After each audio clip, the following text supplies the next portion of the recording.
just you and I.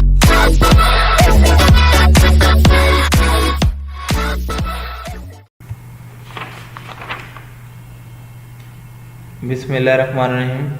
अस्सलाम वालेकुम दोस्तों। सर्दी में क्या खाएं? सर्दी का मौसम आते ही अलमारियों और ट्रंकों में से स्वेटर, जर्सियां और कंबल लिहाफ निकलने शुरू हो जाते हैं। गर्मी के बरक्स सर्दी के लिए खासा इस्तेमाल किया जाता है। ठंडी रातों में रुई के मोटे मोटे लिहाफों में लेट कर चिलगोज़े और मूंगफलियां खाना, सुबह सुबह दांत खटखटाते हुए उठना और हाथ मुंह धोकर लरजते हाथों से नाश्ता करना वगैरह ऐसे मामूलात हैं जो सिर्फ सर्दियों के लिए ही मखसूस हैं। गर्मी और सर्दी के असरात हमारे जिस्म पर भी मुरतब होते हैं। गर्मियों में हमारा निज़ाम हज़म कमज़ोर हो जाता है। इसकी बुनियादी वजह यह है कि दौरान खून हमारे जिस्म के बैरूनी हिस्सों की जानिब माइल रहता है, यानी हाथ पैरों की रगों में खून ज़्यादा मिकदार में गर्दिश करता है ताकि पसीना वाफर मिकदार में जिल्द से खारिज होता रहे और जिस्म का अंदरूनी हिस्सा ठंडा रहे। लेकिन जब सर्दियों में जिस्म बैरूनी सर्द माहौल से खुद ब खुद ठंडा रहता है तो ऐसी सूरत में जिस्म की हरारत को ज़्यादा से ज़्यादा मिकदार में महफूज रखने के लिए दौरान खून अंदरूनी अज़ा का रुख कर लेता है। अंदरूनी अज़ा में निज़ाम हज़म बुनियादी अहमियत का हामिल है। मैदा, आंतें और जिगर वगैरह निज़ाम हज़म का लाजमी हिस्सा हैं।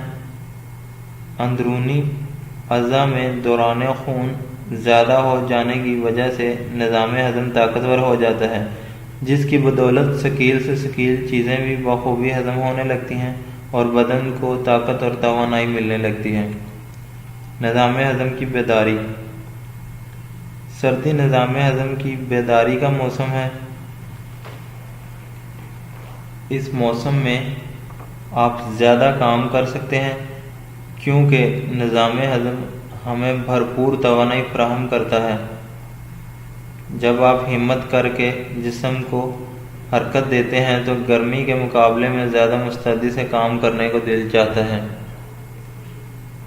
इस मौसम में की गई वर्जिशों के असरात सारा साल जिस्म को सेहतमंद और तवाना रखते हैं और जिस्म ठोस हो जाता है।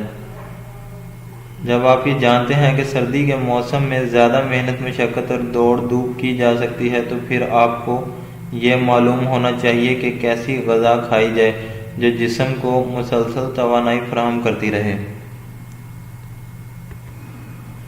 कुदरत ने हर मौसम के मुताबिक ग़ज़ाएँ, सब्ज़ियाँ और फल पैदा किए हैं। सर्दी के मौसम में जितने फल बाज़ार में मिलते हैं वो सब हमारे जिस्म और माहौल की ज़रूरियात के मुताबिक होते हैं। सर्दी के मौसम में पैदा होने वाली सब्जियों और फलों में ग्लूकोज वाफर मिकदार में होता है। ग्लूकोज ही तवानाई का एक अहम ज़रिया है। ग्लूकोज हमारे जिस्म के लिए वही हैसियत रखता है जो कार के इंजन के लिए पेट्रोल की होती है। इस मौसम में कमज़ोर से कमज़ोर निज़ाम हज़म वाले शख्स का हाजमा ताकतवर होकर हर चीज़ हज़म होने लगती है। हयातीन की अहमियत यानी कि विटामिन की अहमियत। मौसम सरमा में सर्दी की वजह से ऐसी ग़ज़ाएँ खाने की ज़रूरत होती है जिनसे जिस्म में हरारत ज़्यादा मिकदार में पैदा हो और इसी के साथ साथ मतलूबा नमकियात और विटामिन भी हासिल होती रहें। नमकियात और विटामिन हासिल करने के लिए दालें, सब्जियां, गोश्त और अंडा वगैरह तो रोज़मर्रा की ग़ज़ाएँ हैं, लेकिन जिस्म को इजाफ़ी हरारत और तवानाई पहुँचाने के लिए कुदरत ने ख़ास तौर पर खुश्क मेवे भी पैदा किए हैं। इन मेवों में हर किस्म की ग़ज़ाई अफ़ादियत मौजूद होती है। सबसे बड़ी बात यह है कि इन मेवों में अगरचे तेल वाफर मिकदार में होता है, लेकिन ये जिस्म में चर्बी पैदा नहीं करता बल्कि जिस्म को ठोस रखता है।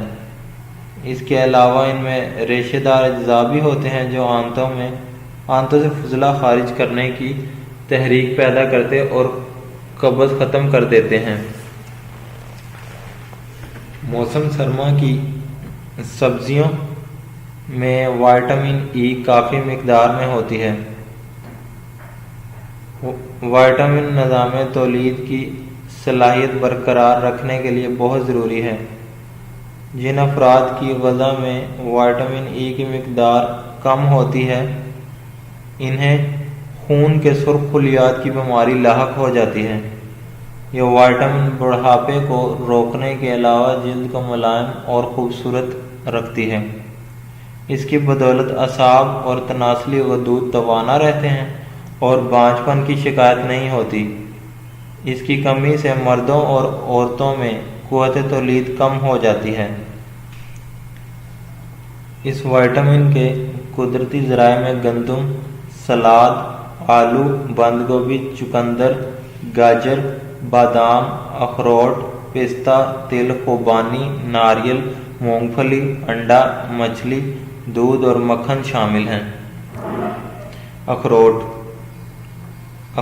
خشک میووں میں نہایت غذائیت بخش میوہ ہے۔ اس کی بھنی ہوئی گری جاڑوں کی کھانسی ختم کرنے میں خاص طور پر مفید ہے۔ اخروٹ کو کشمش یا موویز یعنی کہ منقے کے ساتھ کھانا بہت فائدہ مند ہے۔ اگر اس میوے کو اعتدال سے زیادہ کھایا جائے تو یہ منہ میں چھالے اور حلق میں خراش پیدا کر دیتا ہے۔ اسے کھانے سے دفاع طاقتور ہو جاتا ہے۔ چلغوزے گردے، مثانے اور جگر کو طاقت دیتے ہیں۔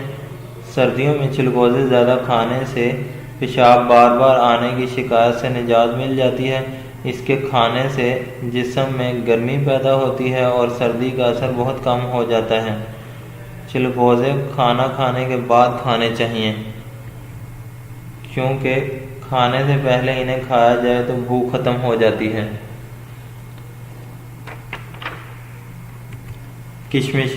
کشمش دراصل خشک کیے ہوئے انگور ہیں۔ چھوٹے انگوروں کو خشک کر کے کشمش تیار کی جاتی ہے، جبکہ بڑے انگوروں کو خشک کر کے موویز تیار کیا جاتا ہے۔ موویز کو عام طور پر منقع کہا جاتا ہے۔ کشمش اور موویز قبض کا بہترین علاج ہیں۔ یہ جسم کو توانائی فراہم کرتی ہے، بچوں کی کھانسی اور نزلے سے نجات دلانے میں مفید ہے، بہت توانائی بخش میوہ ہے۔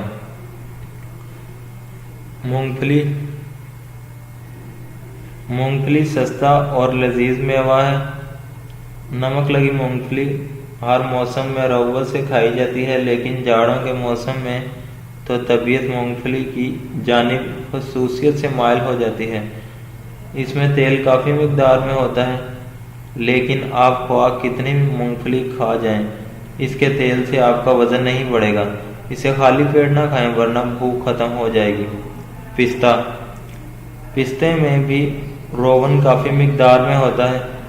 پستہ بدن کو غذائیت کے علاوہ سردی سے محفوظ رکھنے کے لیے حرارت بھی فراہم کرتا ہے۔ قوت حافظہ، دل، دماغ اور معدے کے لیے مفید ہے۔ اسے کھانے سے جسم ٹھوس اور بھاری ہو جاتا ہے۔ پستہ کھانسی دور کرنے میں مفید ہے۔ یہ بلغم کو خارج کر کے پھیپھڑوں کو صاف رکھتا ہے۔ موسم سرما صحت بحال کرنے اور جسم کو طاقتور بنانے کا موسم ہے۔ میوے جسم کو حرارت اور توانائی فراہم کرتے ہیں۔ انہیں ہر حالت میں اعتدال کے ساتھ کھانا چاہیے۔ سبزیاں اور دالیں وغیرہ اپنی روزمرہ کی غذا میں شامل رکھیں، البتہ حرارت اور توانائی کے لیے یہ میوے ضرور کھائیں۔ اپنے ناشتے میں خشک میوے بھی شامل کریں۔ سردیوں کے موسم میں دودھ میں گڑ کی شکر ڈال کر یا خالص شہد ملا کر پئیں۔ اس معمولی غذائی نسخے سے بہت فائدہ پہنچے گا اور نظام ہضم مستعدی سے اپنا کام کرتا رہے گا۔ میوے اور پھل کھانے سے جسم سردی کے اثرات اور امراض سے بھی محفوظ رہے گا اور ان سے حاصل ہونے والے فوائد پورے سال تک آپ کو صحت مند رکھیں گے۔ میرے چینل کو سبسکرائب کریں اور بیل آئیکن پہ کلک کریں۔ اگر ویڈیو اچھی لگی ہو تو لائک ضرور کیجیے گا۔ اللہ حافظ۔